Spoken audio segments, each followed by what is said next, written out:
तुम्ही पाहत आहात MCN न्यूज मराठी। हिवरखेड शहरात नव्याने स्थापन झालेल्या नगर परिषद कार्यालयाचा कारभार राम भरोसे या शीर्षकाखाली MCN न्यूज मराठीने नुकतेच बातमीपत्र प्रसारित केले होते। या बातमीची दखल घेत नगर परिषद प्रशासक सतीश गावंडे यांनी शहरातील सांडपाणी व सार्वजनिक स्वच्छतेची मोहीम तात्काळ हाती घेतली आहे।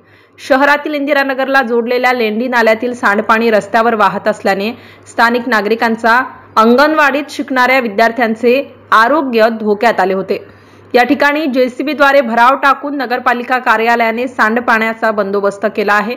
दरम्यान नगरपालिका प्रशासनाच्या या मोहिमेमुळे स्थानिक ग्रामस्थांमध्ये समाधान व्यक्त होताना दिसत आहे। MCN न्यूज मराठीकरिता बाळासाहेब नेरकर, हिवरखेड।